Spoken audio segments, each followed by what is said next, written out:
Welcome to CMOs Without Borders. I'm Joel Crampton. I help financial advisors, RIAs, and wealth managers replace scattered marketing with strategic systems that boost AUM and production volume. I'm Mandy MacPhee. I am a fractional chief marketing officer and work with founders who are doing too much and need someone to turn their scattered marketing into a system that actually drives results. Welcome to the next episode of CMOs Without Borders.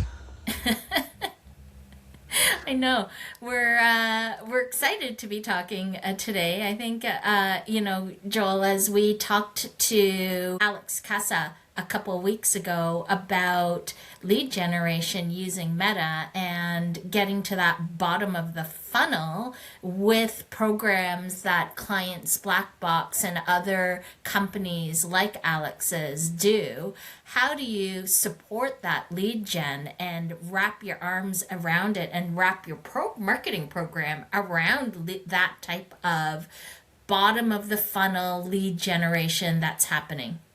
Mm-hmm. I think that's what we agreed to talk about today, right, Joel? Absolutely. I love these free-flowing sessions with us just because we get nerd out about marketing. Exactly. It's something that Alex mentioned in that episode was his business, his firm is really focused on top of the funnel, like building up that brand awareness, getting people somewhat interested in learning more about your firm. But he made a good point of he can bring the leads in, but it's up to the firm itself to then nurture those leads through the funnel all the way down to the bottom. So I think that was a good point to make, because a lot of these lead generation companies, they only focus on one part of the entire client journey, and it's up to the firm itself to then follow through.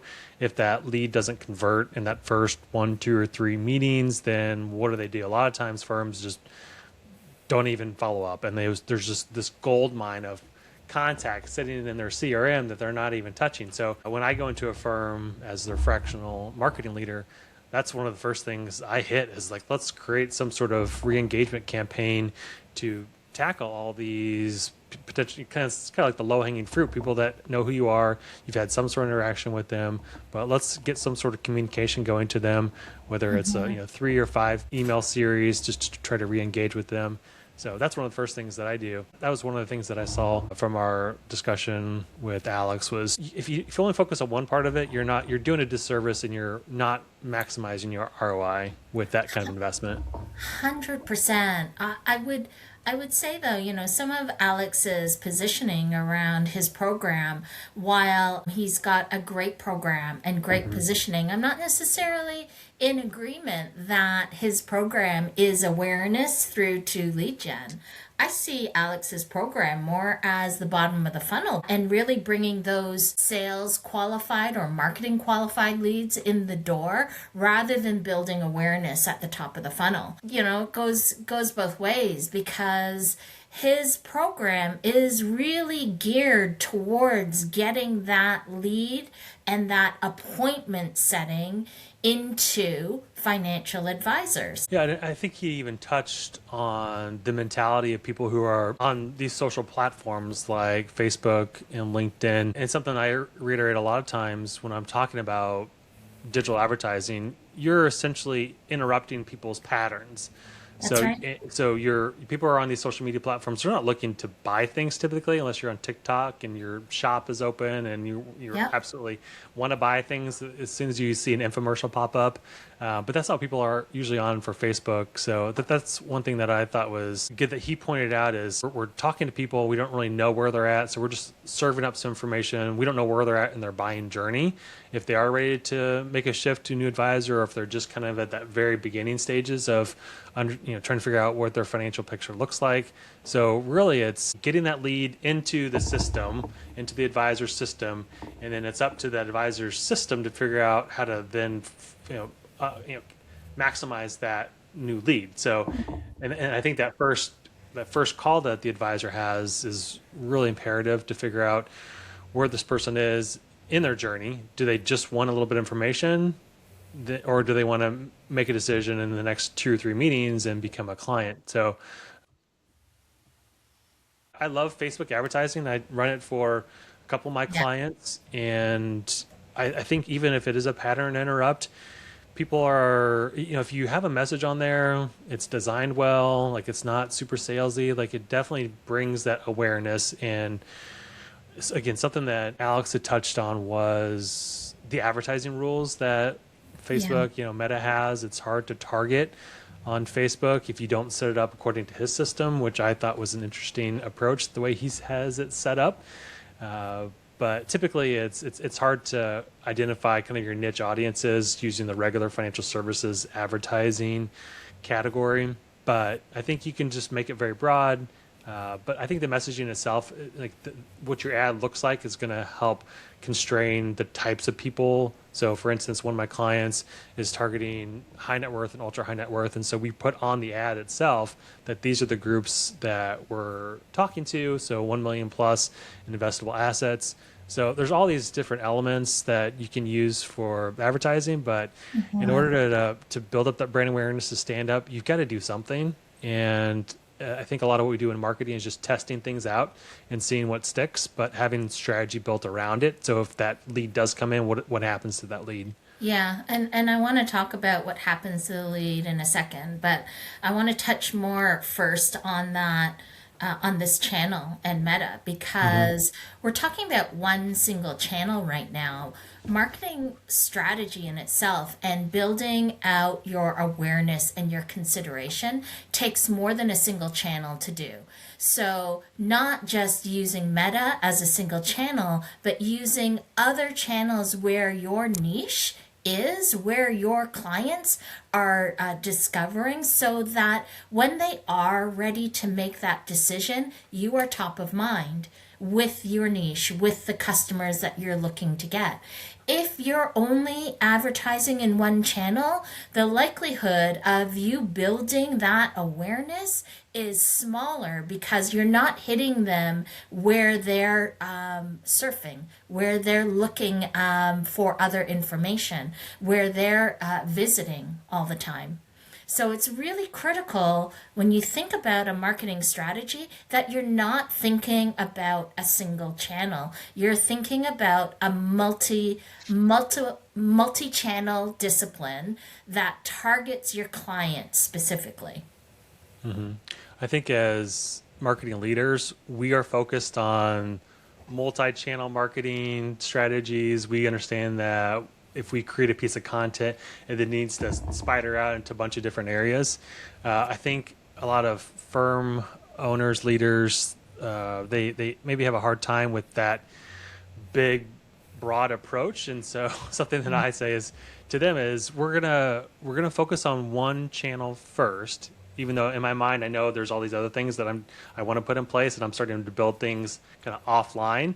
But I think to say we're gonna create an 8-channel marketing strategy. I mean, I think in essence they love that, but I also want to make sure that I don't overwhelm these leaders with marketing speak, because they're not marketing. They just assume that I know what I'm doing. And so I just try to give them little bite-sized pieces to say, okay, this week we're going to really focus on, Facebook advertise. And then maybe in a couple weeks, we're going to get into LinkedIn content marketing. And maybe next week we'll do some email marketing. So I take a very structured approach to that. It's a little bit of a psychological hand-holding when we're working with firms. Just make sure that we don't overwhelm the firms with all kinds of really fun, energetic things that we want to do, and then they're just like, "Whoa, that's a whole lot. I'm glad you're doing it. I don't understand half of what you're saying, but I'm glad I hired you." So I think there's, it's good to have that multi-channel approach. I think it's absolutely necessary, but just be cognizant of your audience. And when it's our internal audience, when we're talking internally to the firms that we're helping, that's something that I try to keep at Yeah, top of mind. I think that's absolutely fair. I think that it's fair to talk about test and learns, to take a look at one channel at a time, one implementation at a time. When I work with founders, I often put that full marketing strategy together, though. Yeah. It's about starting with your understanding who your customers are, understanding not just their demographics, but going back to understanding their behaviors and where you're going to find them, and how are you going to speak to them? How are you going to be unique in the market compared to your competitors? It's built building that foundation and building the system in place. We talk a lot about systems, Joel, and that's why founders are hiring us to build that full system. That full system isn't just a single channel to generate leads. It is a multi-channel discipline. Agree that it needs to be staged, it needs to be approached in that way, but a full strategy and a full system always has to be top of mind rather than just thinking about one channel specifically. So when we talk about lead gen in Meta and what we chatted about in our last segment, that is really only a small piece of the puzzle to a bigger marketing strategy that as fractional CMOs we bring to the table. Yeah, and I think that's, it is kind of touching on what the problem that these firm founders and leaders were doing before they engaged with us, because they were doing one thing here, one thing. It was kind of the random acts of marketing, throwing spaghetti against the wall. Just they'll do something one week and the next week they'll that's a completely different approach than what you and I are doing. We may show them that we are just doing one thing at a time, but we have this holistic marketing plan put in place that we are strategically running through in a very staged approach, like you said. So to them, it might look like we're just doing this or this, but to us as marketing professionals, it's all very strategic, and we're just trying to give them little bite-sized chunks so that again they're relying on us as experts to know that they're relying on us on experts with the understanding that we know what we're doing. And we absolutely do. Like, we've been here many times. We've been doing this, you and I both, for 20 plus years, 25 plus years. So we're absolutely experts in what we do. And I think part of it is hand-holding and educating internally the things that we're putting in place and why we're doing it. And this is the order that we're doing it and why we're doing that. So I think that's something that I found when I was working in corporate marketing, is a lot of what I do as a marketing leader is just educating internally, because not a lot of people understand what marketing is. They have some idea. A lot of them think it's arts and crafts and posting TikTok videos and logo, just the logos, right? Logos and colors. And that's certainly one part of it, but it's this holistic psychological project that we've got going on. So we're balancing internal education, external brand building awareness, like walking people through the stages of the client journey. It's this whole comprehensive look at marketing. So I think that's one thing that it's something I am cognizant of when I'm working with firms of all sizes, just to understand, just to make sure that they understand what I'm doing. I'm tying it to revenue. That's the biggest thing that I've learned in my career, is make sure that you tie your marketing activities to revenue. It might be revenue a year down the road, but the reason we're doing these things is to ultimately drive revenue, because other than if you don't tie your marketing activities to that, people see you more as a cost center versus an investment. So again, it's kind of that psychological thing that I'm just trying to keep hitting on, of that I'm cognizant of it, that I try to speak to it, but I fully explain what I'm doing in a lot of different ways. So I'll do weekly check-ins with clients just so they understand kind of what I'm working on. I'll do weekly follow-up emails just to show, here's what I worked on this week, here's what I'm working on next week, just to keep everybody informed. So there's a lot of different ways that I go about running my business, and it's all about education, both internal and external. Yeah, that's so true, and it's so critical. And I know we've gone a little bit off topic. We're going to get back on topic. Fine. Yeah. I think that it's critical to have that person in-house, to have that marketing leader in-house, to be able to tie back to the KPIs, to be able to tie back to growth, to be able to speak the business language. Because when you have an external vendor, marketing vendor, media vendor working on the outside, they're not tying anything back to the growth, back to the business. It's often disconnected when you just have a vendor on the outside versus having somebody inside, in-house, speaking to the KPIs, understanding the business goals, understanding where we need to go next to translate that to your external vendors. Yeah. And I think so many of these firm founders are visionaries. They have so many fantastic, awesome ideas. That's never been a problem with the companies that they have lots of great ideas what they want to do with their firm. Now with AI coming into the picture, they can ideate and come with all kinds of plans. And it really takes a professional to figure out what's the right plan to put in place, Yes. then also execute. So a lot of those great ideas never get into the execution phase, and so they just sit on paper for months and years and decades, and Yeah. it really takes somebody like you and I to figure out what's the right strategy, which one of those ideas should we actually be implementing, which ones should we table, which ones should we research a little Yeah. bit more, which are probably never going to be implemented just because they're not great ideas. So taking that discernment and experience and figuring out, okay, what actually needs to be part of the marketing plan, and then going and executing on that. Now, whether we use third parties to do that, whether like an agency or vendor, contractors, on-site, in-office staff to get it done, ultimately the firm founders, the partners, principals, whoever, like they don't care how the work gets done. They just want to make sure it gets done, because that's the whole reason they're hiring us, is to be that execution partner. So we talked about lead gen and the fact that you shouldn't just be targeting a single channel, that you surround your meta or your video ads or whatever you're doing, you surround it with other activities to try and build that awareness and drive consideration. As you get further down the channel from a lead gen perspective, you also, once that lead comes in the door and you've got that appointment set, how do you ensure that you effectively take that appointment and build that lead and ensure that you've got the right checkpoints in place to ensure that you're building the relationship, building the respect of the customer or client, and driving that business forward? Well, Mandy, you hit on it earlier about systematizing, creating processes. I think in any business that's trying to grow and scale, you have to have the right processes in place. And so that starts before you even get that lead. So if a lead comes in, they are automatically dropped in some sort of sequence or automation or process within your firm to then manage that lead. And so a lot of financial advisors have tools within their CRM system, AI note takers that can then create next steps after that call based on the conversation. So there's some great automations that are happening within some of those CRM tools.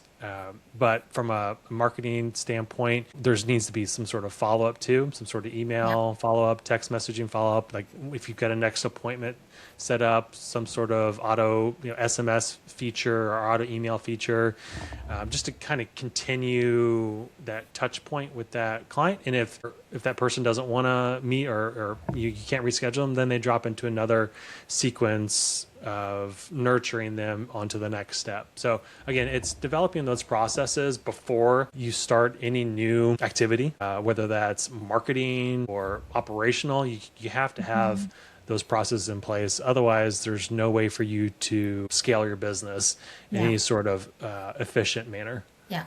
Yeah, so we're heading into talking about that pipeline nurturing and really looking at that pipeline and ensuring that throughout the journey that you're really nurturing that relationship and building the trust along the way.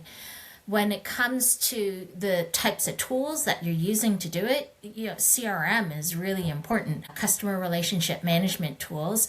If you don't have a good CRM in place or you're not tracking it effectively, it's really hard to nurture that lead effectively. So making sure you've got a good CRM tool in place, Go High Level, Pipedrive, HubSpot, whatever tool, Salesforce, whatever tool you're using, make sure that you've got your pipeline set up, you've got some automations in place, automations both from the perspective that it is nudging you to contact the client, but also automations to send out key communications to the client throughout that relationship building phase. Yeah, the CRM tools are key to make sure nothing falls through the cracks. Again, it's set up a process before that lead comes in. So when they do come in, they're automatically dropped into the sequence that you've set up before.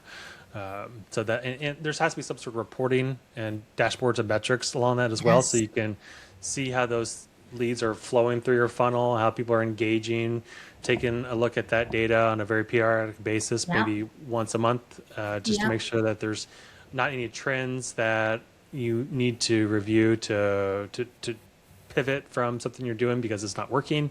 So that's a big thing that I put in place with clients is some sort of KPI or dashboard report that we talk to once a month in a leadership setting. It's data that I will be tracking more frequently than just once a month because it's easy to get things out of whack really quick. Like for instance, Google advertising or Facebook advertising, like you can spend a lot of money uh, without getting a lot of results really quick. Yeah. So you set up Yeah. your budgets, yes, but then you want to make sure that those someone's taking a look at those ads and how they're performing. And if they aren't, then you need to pivot. And a lot of those platforms are already set up to take a look at the 4 or 5 different ad sets that you have put in place and push money towards the 1 or 2 ads that the algorithm within that platform is seeing is performing the best. So there's a little bit of guardrails in that sense, but I don't always rely on technologies to make those decisions. A human has to be in the loop. 100%. I also think that that a lot of the platform measurement measures things like impressions, click through rates, number of people visiting your website. Those aren't going to measure how much business you're bringing in the door. So going back to that CRM that you're using, it's so critical to not just track the interactions, but track when business has closed so that you can see end to end how much business you've closed from an ad through to the winning the relationship, from a thought leadership through to winning that relationship, and how much hasn't closed, how much time has lapsed in between to get from an awareness piece through to that sale, so that you can clearly track how much business you're winning and track the growth of the organization. That's how you tie back to the business results, not by tracking impressions and click-through rates, by tracking it directly back to revenue. Yeah, I think that gets into a little bit of attribution tracking, trying to figure out what marketing tactic or what action in general drove that lead into your pipeline, and then what action then converted that lead into a client or a customer. And I know that's becoming a little bit more difficult in the zero-click era with AI search, delivering up potential leads to your firm. But that just goes back to the human in the loop is when you talk to somebody for the first time, ask them how they heard about you. It's just a simple question. And some people will remember like, oh yeah, I saw your ad on Instagram, or oh, I just did a Google search, or I was in ChatGPT and it recommended your firm because I was searching for a fee-only fiduciary in San Francisco. And your name popped up. So I think just having those kind of informal touch points, drop that into your CRM. And then if you're a high volume, high lead firm, then you can use AI tools to search that box where you put in that information, and then it can spit out a report for you of how many people found you in all these different channels. You could also use the automatic tracking, but again, you can't rely on that solely. I mean, Google Analytics, I think, only captures less than half of your traffic nowadays because AI search has taken over so much of that. So yeah, I think that's it's ever evolving, and as a marketer, we have to be on our toes to stay abreast of all the different changes in reporting and attribution and analytics, which is something that firm founders want to do nothing. They don't want to touch that at all because they don't understand it. They don't care. Like, that's your job as a marketer. Like, you tell me what the data is showing, and then you make suggestions based off of that data. So do you have a system that you use to take in all the different data points and make recommendations to the executive teams that you're working with? Yeah, I mean, I don't have a single system that I would recommend. Yeah, I've never found use, one single. There's not a single thing yet. Yeah. Well, I often use one of my clients, I use HubSpot. So everything goes into HubSpot, all the reporting. But HubSpot is complicated to use and you have to, and expensive. So, you have to be careful also when you're using these CRM platforms and wanting it to do everything under one umbrella. Mm-hmm. You're going to pay to do that Mm-hmm. in certain platforms. So I often use create dashboards so that it's bringing things together. Mm-hmm. It's much easier to do that with AI, thankfully. Mm-hmm. You know, my BFF is working for me to create Yeah. dashboard reporting and bring that information together. It is critical to bring that information Mm-hmm. together, though. You shouldn't be looking at one single channel or one single metric. You need to look at the entire customer journey end to end and see what's happening, what the numbers look like at each stage, and where you might be, where people might be dropping out of your journey, out of your experience, and how do you close the gaps when they are dropping. Nothing beats a good spreadsheet, in my opinion. Yeah, I'm an Excel nerd through and through, and have been totally. for decades. It's just because there's all these different systems and tools, and they try to be all things to everybody, but they just can't. Like, I don't know, unless we can get some sort of artificial intelligence that is generative to the fact where it can pull in all these things. Like, it's so much easier just to go into the 3 or 4 systems we had, pull the end data, drop into a spreadsheet, and then just report on that. These really, it's just these 3 or 4 metrics that you really have to drill down in each month with your executive teams. Like, this is from a marketing standpoint. These are the key KPIs that we Yeah, want to focus on. Everything else underneath that is just driving up to those 3 or 4 that's KPIs. right. So again, it's I always, I always try to get into systems and create something. So going to HubSpot or going to High Level or Yeah. Salesforce, and those all have some really great reports. But because there's so many different systems, and especially when it comes to financial advisors, and they're using tools that are not maybe connected to your email marketing CRM system, is not connected to Google Analytics, it's really hard to make that connection. And so I just default to the good old Google spreadsheets. Yeah. Yeah. Yeah. Often I do too. So Yep. it really depends, right, on the client and what they're using. Mm-hmm. Let's talk about pipeline nurturing. You know, best practices with pipeline nurturing. What are some of the things that you would advise our founders and our listeners in on the top 3 things to do with pipeline nurturing? I think the first is to figure out what your processes are. So make sure you've got a process in place. So you've got your target market, and you've got your channel of where you're going to try to connect to those key audiences. And then you've got a process in place for when those audiences engage with whatever the content. So kind of create a process, systematize all of that. So that's kind of pipeline building 101. So it's not, we get a lead, we convert them into a client. Like, there's all these different steps that have to be put in place. And so one of the things I like to do is create a systems map of what happens when somebody comes in the funnel, who interacts with them within the company, what kind of information are they sending, what does that outreach communication look like, and then what are the next steps, like when do they get dropped into the marketing email automation funnel. So just kind of mapping that out in a kind of, we don't like a chart, with the graphs and Yeah. all these things that kind of have different touch points. Like Lucid Chart is one system that I use to map out that journey. And it's also taking into account, again, everybody who touches that potential client or customer and how they interact with that person along the journey. So that just gives a really good end-to-end look in a visual way of what that journey looks like. So creating the process on paper, visualizing it somehow to see where there's gaps, and then the third step is just making sure that the data is actually feeding into your you've got attribution set up properly, so you can see Yeah. what is actually triggering that person into your funnel, and you're tracking that along the way in all their different actions. So the tag manager with Google, the UTM, the URL things that you can put in place so that people are being tracked as much as you can.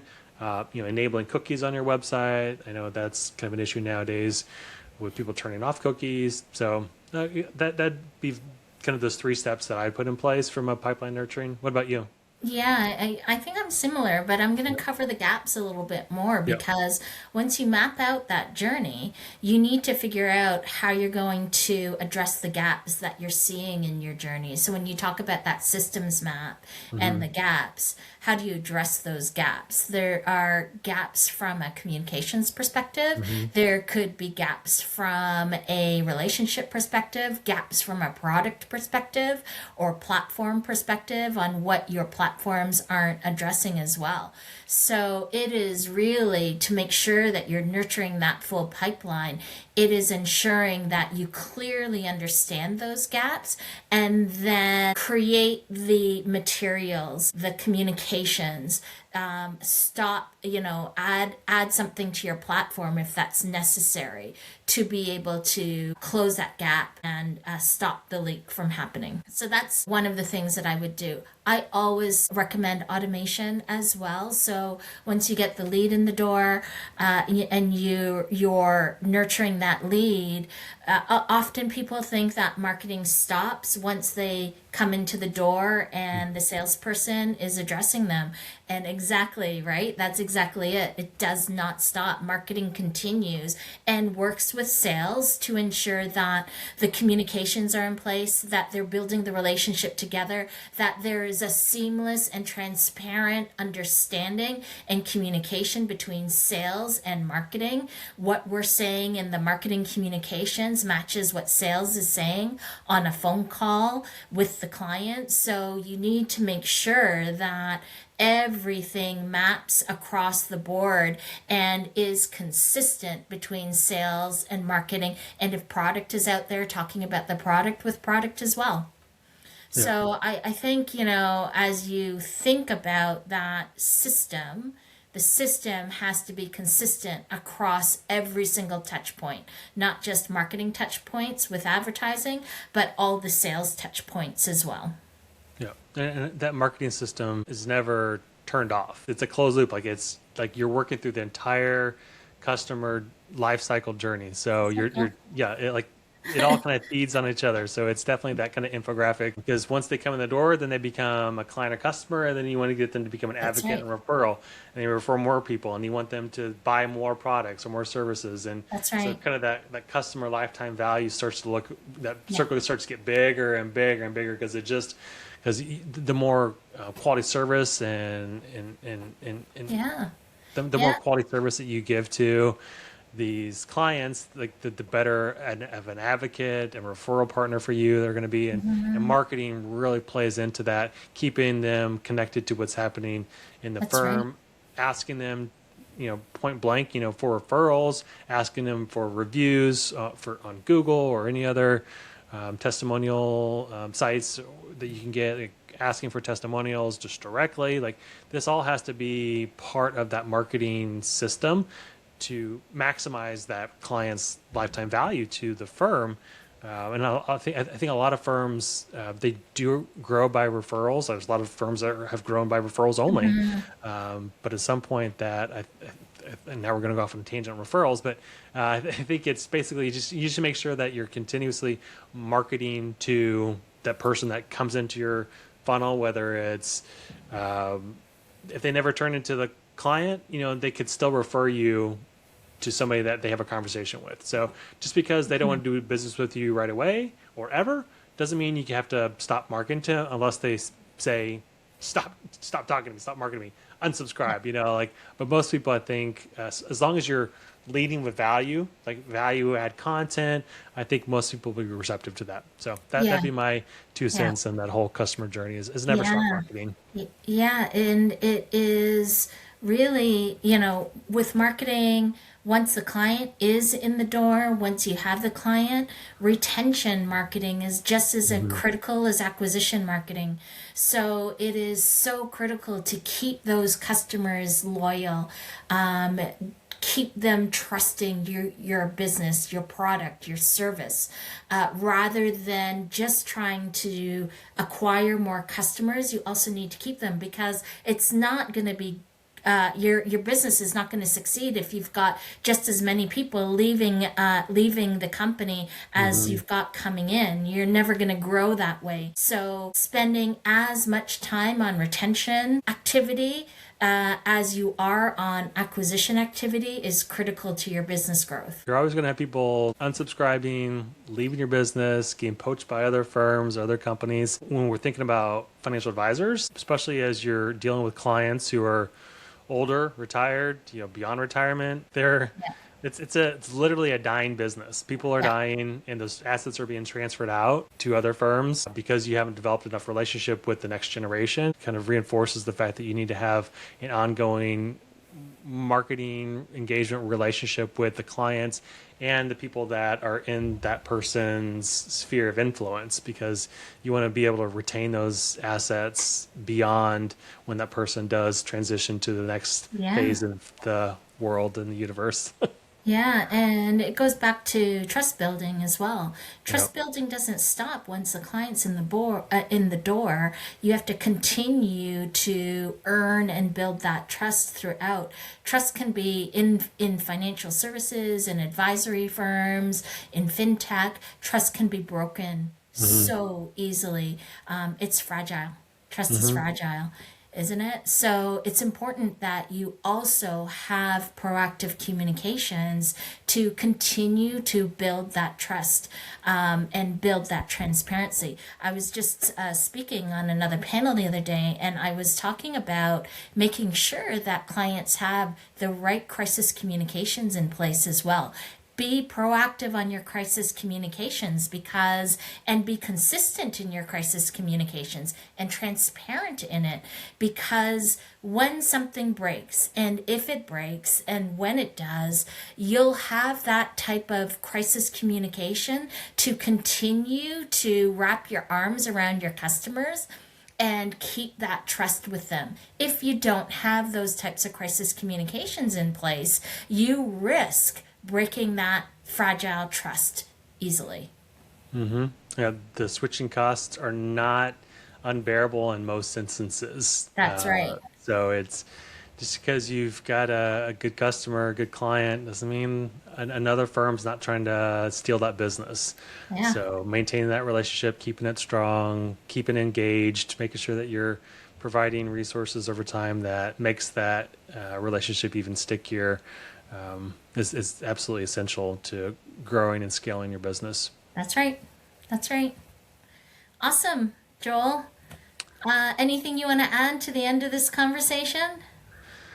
I plug my book, Trailblazing Growth. It is a look through the customer's lifestyle journey. So it walks through all those stages that a prospective client walks through in their journey of specifically for financial advisors, for people who are aware that they need to make a change in their life as far as who's managing their finances, whether they're DIYing it or, again, speaking to that point earlier about if they're currently working with a financial advisor, maybe they're looking for a switch. And so having material, you have marketing information ready and available at each of those different stages is something I talk about through my book. So that's available on Amazon if anybody wants to pick it up, or if they contact me, I'll send them a free copy.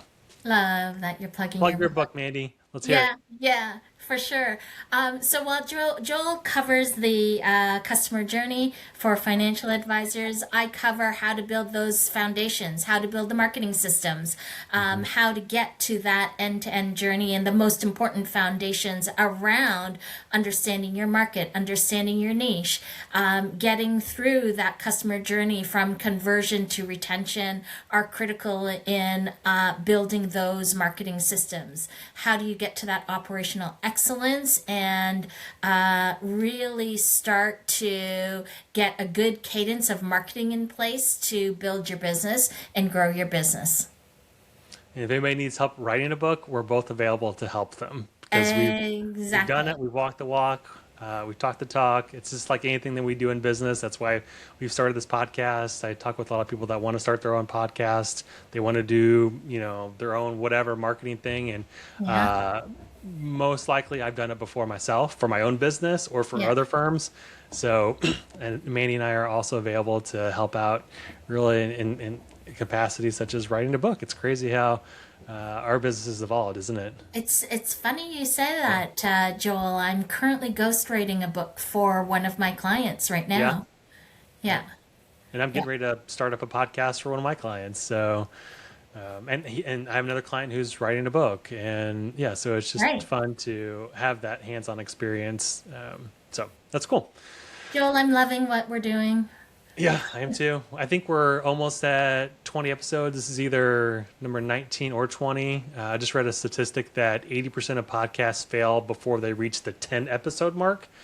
And I think it's like 5% never make it past 20 episodes. So we're almost a year into this, and I think it's fun. And I love working with you and bouncing ideas back and forth and Yeah. having great guests. So we've got some good guests that we're lining up for the summer, and hopefully everybody can stay tuned. Check out our other episodes.